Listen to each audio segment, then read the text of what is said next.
The hot topics lately, not just in travel, but pretty much for any application, has been AI. Now, I'm going on a repeat trip to Lisbon, Portugal, and I thought I'd change it up a little bit and ask Chat GPT what kind of recommendations it could give me, knowing that I'd been there before and what I'd like to do. So, my input query, I listed some of the attractions that I'd been to before, and I also pointed out that I wanted to go to a football match, and this is the results that it gave me. I have to admit, I like that it's giving me some variety. It's giving me some things to do in the morning, some things in the afternoon. I'm noticing that a lot of it is focused on arts and museums, and that's fine. I'm going to do my best to try to stick with this itinerary that it outlined. I may not hit all of it perfectly, but I'm definitely going to give it a shot. And then I'm going to come back and I'll let you all know how it went.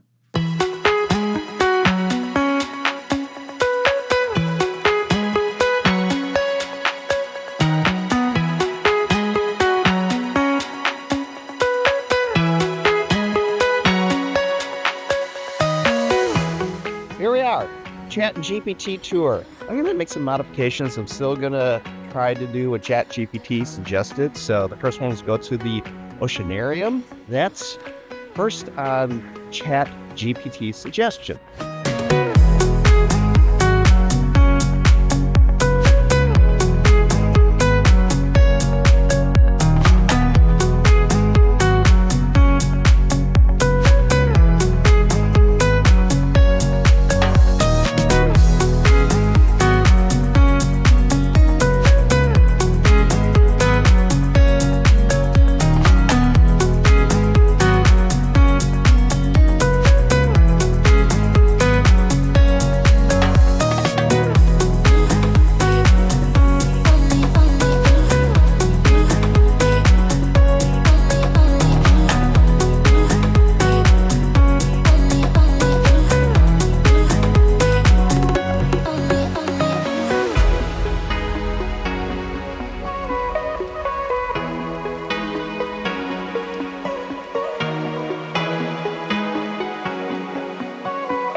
Okay, so day one in Lisbon, try to do it the Chat GPT way. The thing you have to remember about Chat GPT or any AI is that it's just pulling information and giving you suggestions. So, for instance, I came down to go to the aquarium as it suggested. And by the way, that was a fantastic recommendation. Thanks to ChatGPT for that. But then, a later day, it said, come back to this area and ride the cable car. The cable car is literally right next door to the aquarium. So it occurred to me the best use of my time would be to visit the aquarium, hop on the cable car, visit the tower, and then come on back. ChatGPT, not perfect on day one, but certainly good enough. I'm looking forward to see how day two shapes up tomorrow.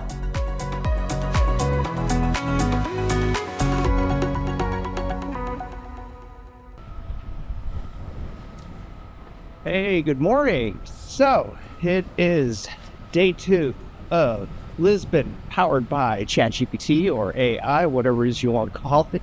ChatGPT originally suggested that I go to Sintra tomorrow. Check the forecast though, and it looks like it's going to be rainy. And I know that Sintra is such a beautiful place. It really has to be appreciated in nicer weather. Let's see how that turns out. Let's head towards the train.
Was Sintra worth it? Absolutely. Know where you're going and buy your tickets in advance. Not just for Penny Castle, but any attraction there, you can save 15% by booking in advance. And that's pretty much to it throughout. The other thing I would recommend is that if you're not driving, that means obviously you're going to take the train. Take the early train to avoid crowds. And once you get there, you can walk out and you're going to see so many tours and operators and tuk-tuk drivers saying, hey, we'll offer you $10 for this or that and the other thing. There's a bus. It actually does two moves. It does one towards the very steep climbs to get you to the Moors Castle and the Pena Castle and also the Historic Center. But it also does outer rings. You can see some of the other attractions. These are the lesser known ones, and admittedly, I did not have time to get to those today. I started too late, and that's the third thing that I would include is that give yourself all day. Get up there as soon as possible so you're not rushed like I was. The thing you also have to keep in mind is it is very close to the coast, and being so close to the coast, weather is going to be a bit of a gamble. So it might be sunny, and then the very next minute it might be cloudy and rainy. So you're going to get what you get. Be prepared. Also be prepared for some winds. Ladies, bring something to tie your longer hair back in a ponytail or use a whole bunch of hairspray. Guys, just wear a hat. Make sure it's snug. Bring Chat GPT for throwing at my itinerary. Looking forward to see how day 3 turns out.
So, Embaixada.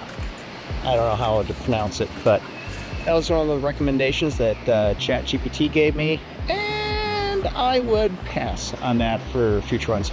It's a little high-end, borderline pretentious. I just, I have a hard time walking into a gallery that's going to sell a t-shirt for 58 euro, or roughly 65 US, maybe even 70 depending on the conversion. So anyway, I'm in this area. There's a really nice park across the street. I'll give it that. Cute little park. You got some nice views.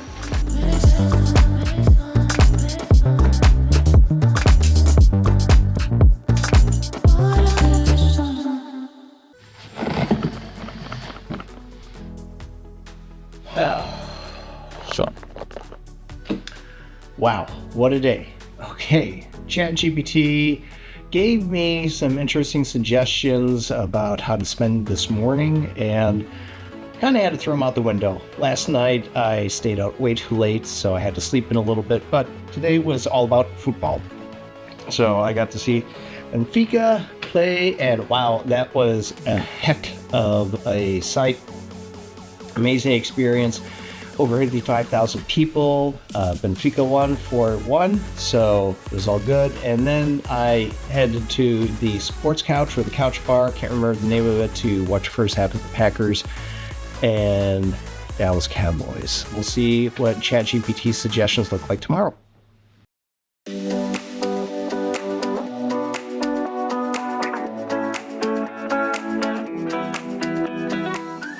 Good morning, everybody. Day 5 here in Lisbon. One critical error that Chat GPT made. Today, it recommended going to several museums, a handful of museums. Just one problem with that. Most museums are closed on Mondays, so I'm going to have to make it up a little bit as I go. I'm going to try to check out the Pillar 7 experience, which is at the 25 de Abril.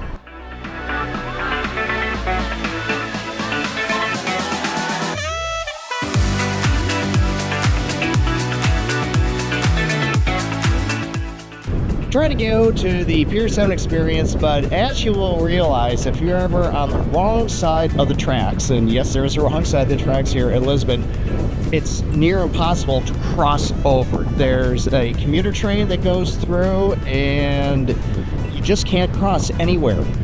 So I ended up in a situation where I was stuck, and I was going to have to go way too far one way or way too far the other, and I thought, you know what, maybe I'll try it tomorrow. Right now, I'm at the Museum of Art, Architecture, and Technology. That's where I'm arriving. Let's see what the MAAT is like.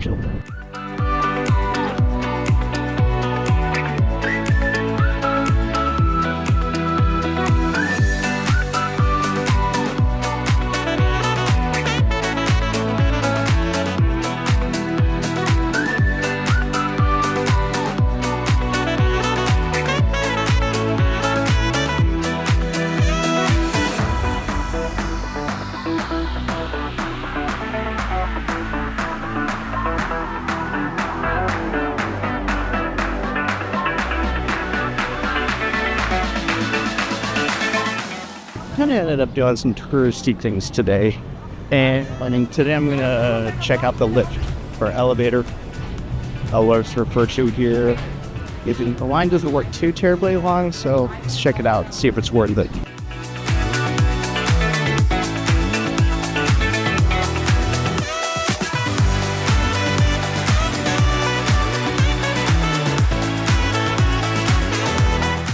Okay, is the elevator worth it? No, not at all. In fact, I've got a better hack for you. Come up to the Carmel Convent and go to the side, and then just look for this arch up the side, and this is the same place that you'll get the views if you take the elevator up. Great views, so that would be my advice. Don't bother with the elevator.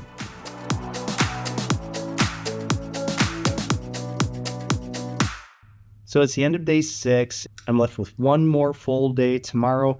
Chat GPT, it's got some interesting suggestions. It's telling me to largely do shopping, and that's probably not a bad idea. There's supposed to be some pretty strong rain and wind rolling in, so fingers crossed that doesn't detract too much from tomorrow. But in the meantime, I'm going to rest easy tonight. See y'all tomorrow. Okay, last day in Lisbon, last full day. And we're abandoning Chat GPT's suggestions today. And instead, I'm going to visit one of the more recognizable landmarks, which surprisingly isn't recommended by Chat GPT, Rise of the King.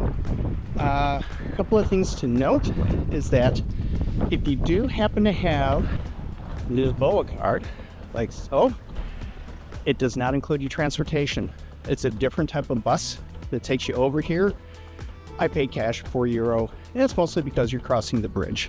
It is a walk, obviously, as is everything in the city of 7 Hills, but I'm pretty close. I haven't even been walking for 10 minutes yet, and you can already see how close I am.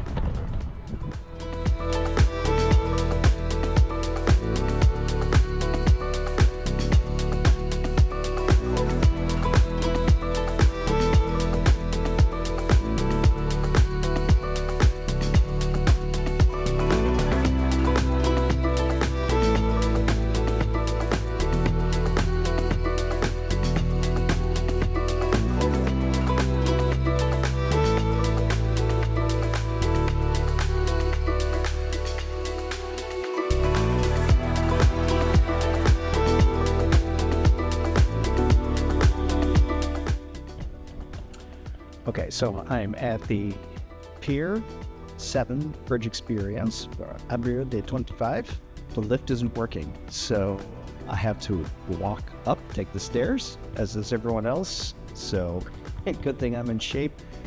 I feel bad for anyone who's showing up, though, who is mobility challenged. But anyway, I got my ticket. Let's go see what this experience has to offer.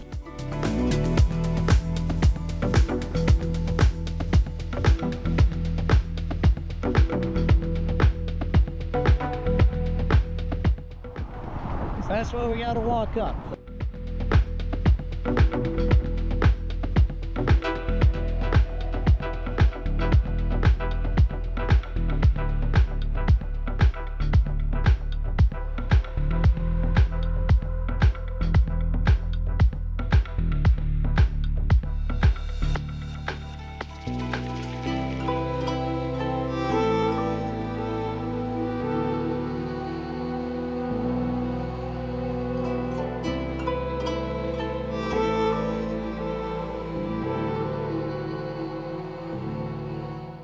Obviously, going down is a lot easier than going up, but I tell you what, you get dizzy coming down this quick.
Well, here it is, my final evening in Lisbon, Portugal, and I had to say it was probably even better than it was the first time. Let's keep in mind that this trip was largely laid out by Chat GPT.